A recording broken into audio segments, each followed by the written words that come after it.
Hi, everyone, and welcome to NAA Insights, MHN's quarterly podcast series that brings you the latest from the National Apartment Association. I'm Laura Valean, and today we're diving into the latest federal policy and regulatory developments that multifamily owners and operators need to have on their radar. Joining me is Nicole Upano, Assistant Vice President of Housing Policy and Regulatory Affairs at NAA, who will help us break down what's moving in Washington, what it could mean for the rental housing industry, and what to watch next.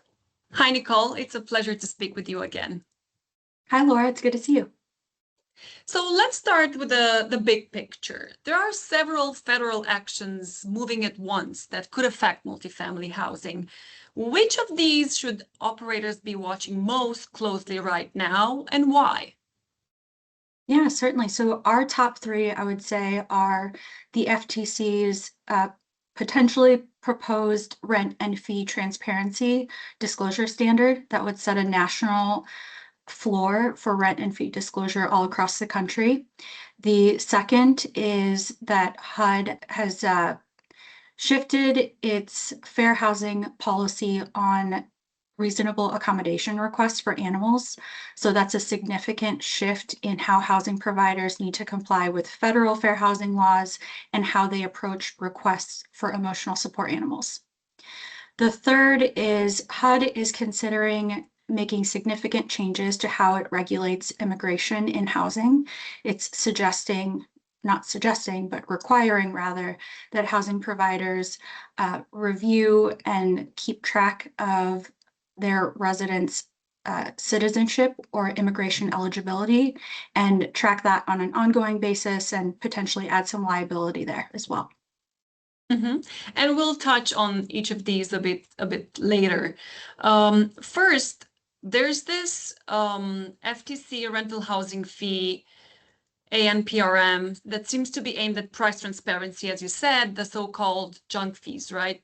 From your perspective, what is the FTC trying to understand, and where could future rulemaking create operational challenges for all rental housing providers? Sure. So just to take a step back here, the last administration did consider transparency requirements for housing providers as part of an all-industry rulemaking. That would have not just put into place national disclosure standards, but also allowed the government to question whether certain fees should be allowed to be charged and assessed. And we were, as an industry, NAA advocated strongly to be exempt from that rule. This administration is considering a national rent and fee disclosure standard. As you said, this is an advance notice of proposed rulemaking. So they're in this part of the federal rulemaking process to decide whether to impose such a standard. But I would say, just going back to what I said earlier, this is not a partisan issue. This is an issue that every administration in the last couple of years has tried to implement. So housing providers, should be on the lookout for some version of this to pass or be adopted, even if FTC is just in the time period of deciding whether to do it or not. They're highly motivated to move forward. And on multiple occasions, NAA has emphasized that rental housing is not a one-click consumer transaction. How should regulators think differently about all the charges in the apartment context, leases, deposit, utilities, all of that? Sure. So transparency is a fundamental part of housing providers' relationship with their residents. They do their best to disclose rent and fees upfront in a transparent way throughout the leasing process, in that interactive process they have with residents to determine what their tenancy looks like for that particular property. And it is not a one size fits all, like I said, because it is this interactive process to determine what their tenancy looks like. That really shapes what the rent and fee and, say, total price looks like for a particular property. And not to mention states and localities that now have their own version of rent and fee transparency that layers on top as well. Whatever the FTC does, we want to make sure that they are taking an approach that is flexible, understanding that each housing provider is different, their risk tolerance is different, and then layer on that communication with the resident so they understand what their rent will be upfront. Mm-hmm. So if we ultimately end up having a rent and fee disclosure standard, what would a workable rule look like for multifamily operators? What would be most problematic at the same time? Sure. So it's our understanding that the FTC is looking at requiring some version of total periodic leasing price. And as part of that would be rent and any non-variable fees. So we're looking at that to try and understand what that means for industry. There are certainly lessons learned from states and localities across the country that have already taken this approach to regulate rent and fee transparency at the state or local level. Things that we in our comments to the FTC and in our communications to them, we've emphasized that it can be hard to predict all rent and all types of fees and charges at the beginning of a tenancy. Think about security deposits and utilities, for example, could be hard to determine upfront. And we want to make sure that whatever guardrails are in place, that there are safeguards along the way if the renter circumstances change. They now require a dedicated parking spot, a washer and dryer and unit, a pet, for example. These are all things that will change that calculation and should be considered when requiring upfront pricing disclosure. Mm-hmm. You said that there are several state and local governments who already regulate rental fees, rent disclosures, and other landlord-tenant practices. How concerned should the industry be about overlapping federal, state, and local requirements? Yeah, I would just reiterate that the FTC doesn't have the power to preempt state and local governments. They will set a national floor for rent and fee disclosure, but just to emphasize that states and localities will add their own requirements or could add their own requirements on top of that. And there's no way that the federal government could preempt that with a clear national standard. So consider this a floor that state and localities may layer on top. I would reference a place like Colorado, which recently closed a ambiguous language or a loophole in their law that put RUBS billing at risk. RUBS billing is a type of utility billing that has been highly regulated and is a lawful way to assess utilities across the country based on a formula.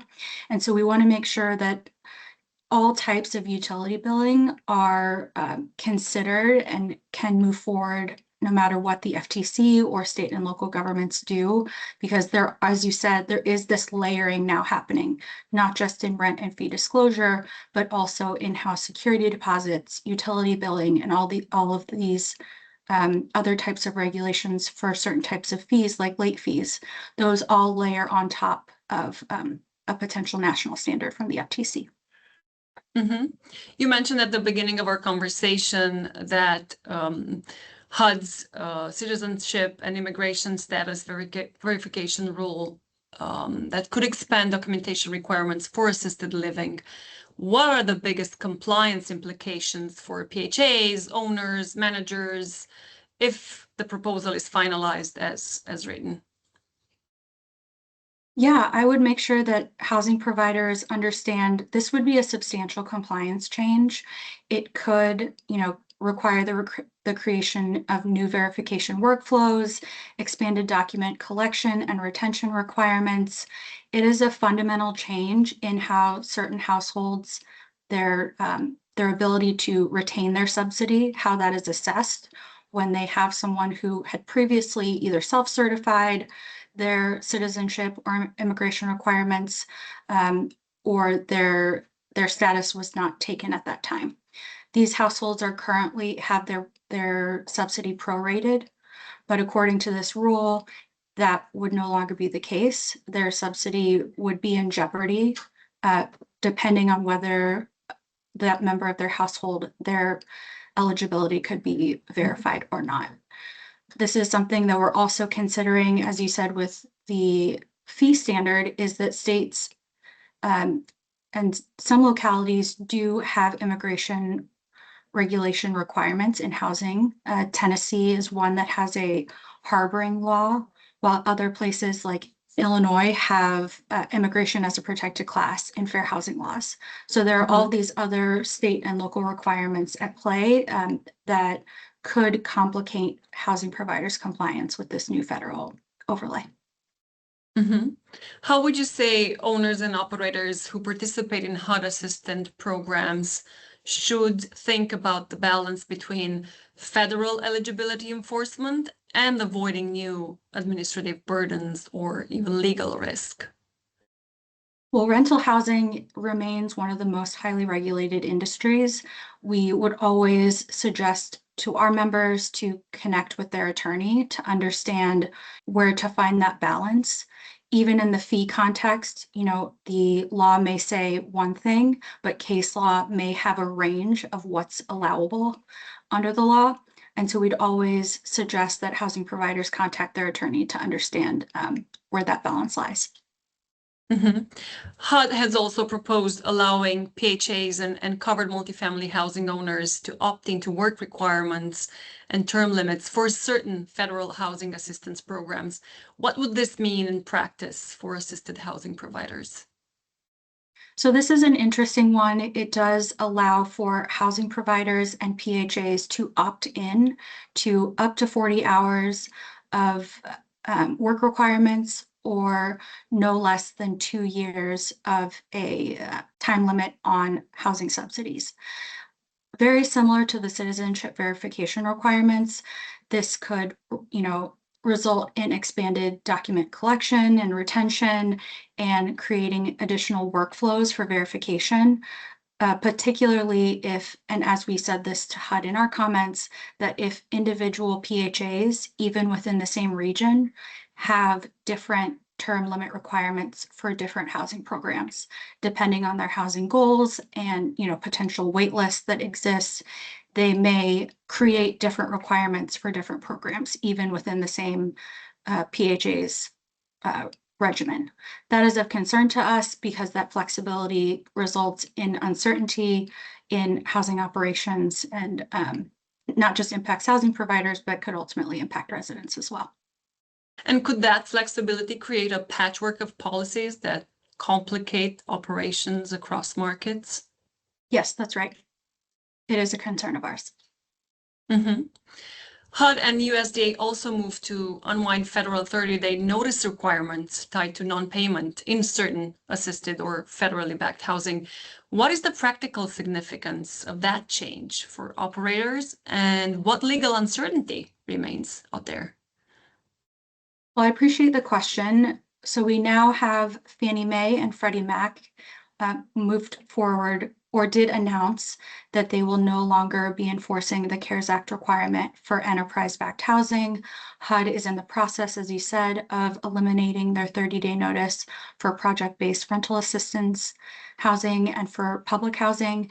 And the USDA also at the same time did eliminate their 30-day notice requirement for rural housing service properties or subsidy. These are all steps in the right direction to indicate to courts that the 30-day CARES Act notice is no longer required, but it's ultimately in the hands of Congress to fix this ambiguity in the law. That's why NAA is a strong supporter of the Respect State Housing Laws Act, which would, put a period at the end of the sentence to finally say the CARES Act notice ended in 2020 and is no longer required. Why is this legislation so important to multifamily housing providers? What could it clarify? Well, for example, HUD's rule only applies to project-based rental assistance housing and public housing.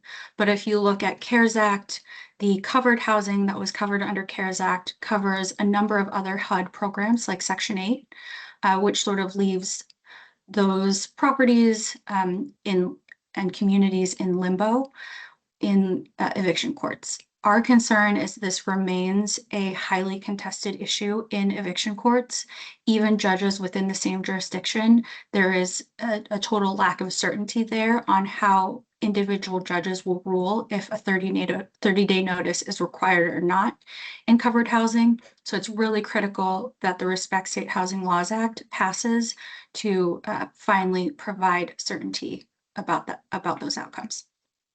Mm-hmm.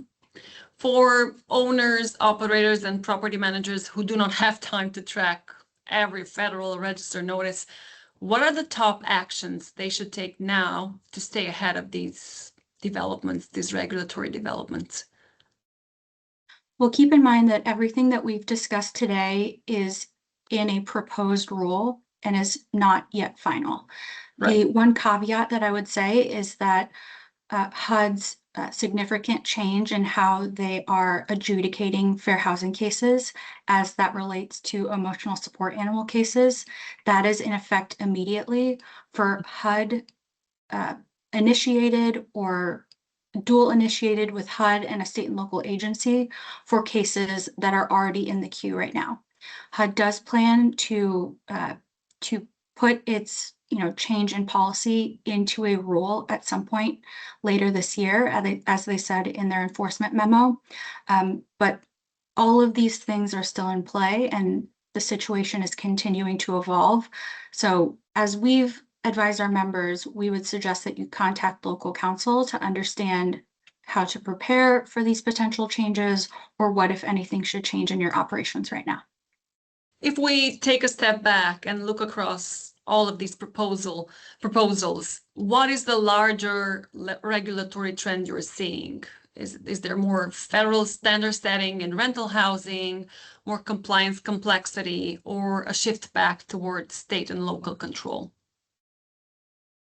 I would just keep in mind, to your question, that there have been several rules, particularly at HUD, where the interpretation of the Federal Fair Housing Act has shifted every 4 years.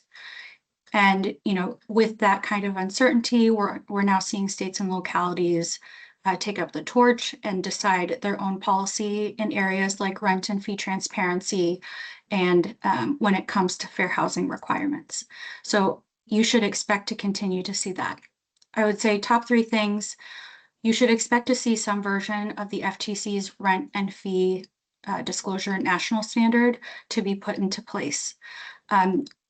In terms of emotional support animals, there are 35 states that have some version of a state law either protecting emotional support animal requests or clarifying what housing providers and residents' responsibilities are when they're making those requests. Mm-hmm. Those are now out of alignment with federal law, or rather federal enforcement.